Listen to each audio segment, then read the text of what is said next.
Coucou tout le monde, hein, bonjour à tous, il fait chaud, on se retrouve pour une recette, hein, donc spécialité, voilà, qui fait plaisir.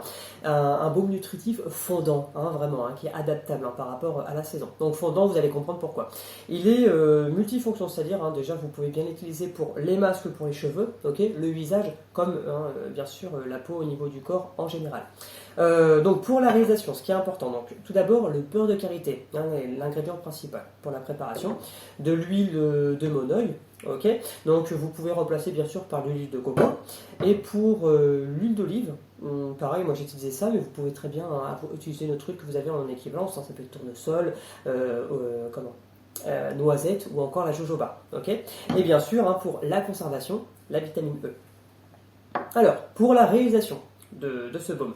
On est sur deux méthodes. Ok, vous pouvez faire ça avec un batteur directement. Donc vous prenez tous les ingrédients, vous mettez tout dans votre batteur et voilà, vous avez votre préparation. Et après, suivant la température qu'il fait, il faudra bien placer au frigo, c'est évident.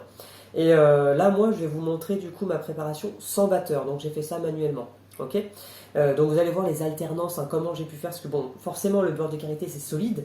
Ok, donc là j'ai dû faire chauffer. Mais vu qu'il fait chaud en ce moment, le monoeil, là pour le coup, il est vraiment bien liquide. D'accord. Donc c'est vraiment une alternance hein, de chaud-froid pour cette préparation.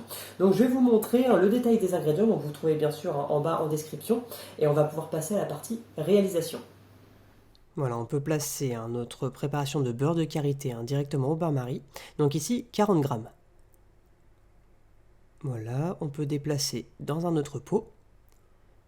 On va pouvoir rajouter l'huile de monoeil, hein, qui est bien sûr bien liquide avec la température, donc 30 ml. Et on rajoute 20 ml d'huile d'olive. Voilà, on peut mélanger doucement. On place hein, la préparation, cette fois-ci dans de l'eau froide, pour que ça se refroidisse. On peut y ajouter, une fois que c'est froid, la vitamine E. Donc ici, c'est 5 gouttes. 5, voilà, ça suffit. On remélange tranquillement. Ici, hein, vous pouvez placer directement avec des glaçons. Non, j'ai fait ça pour le fun.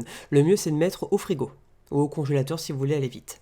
Et on obtient vraiment une texture très agréable et qui fond à une de ses vitesses avec la chaleur, hein, forcément. Regardez, hop, je vous montre hein, sur ma main. C'est très agréable. Oh, vraiment, j'adore. Et ça fond très très vite quand il fait chaud. Pour les cheveux, pareil, n'hésitez pas, vous mettez vraiment de bonnes couches hein, pour faire votre masque, vous laissez poser, après vous rincez et vous lavez les cheveux avec votre shampoing. Et bien voilà, on a terminé hein, cette préparation, donc vous avez vu, hein, facile d'utilisation, hein, donc vraiment simple. Donc ce qui est important hein, vraiment pour bien conserver hein, votre préparation, qu'elle reste hein, sous cette forme quand même solide, hein, façon baume, n'hésitez pas à chaque fois à remettre au frigo hein, après vos utilisations, surtout comme quand il fait chaud comme aujourd'hui, ok, parce que ça fond une de ces vitesses, ça va très très vite.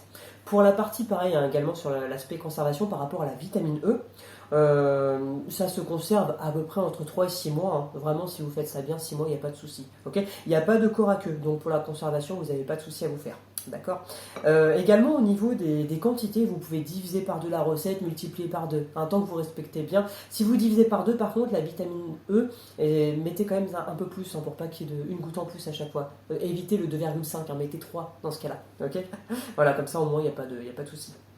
Et bien voilà, en tout cas merci beaucoup. Donc vous avez tout le détail en dessous. N'hésitez pas en commentaire si vous avez la moindre question hein, sur la partie technique, tout ça, préparation.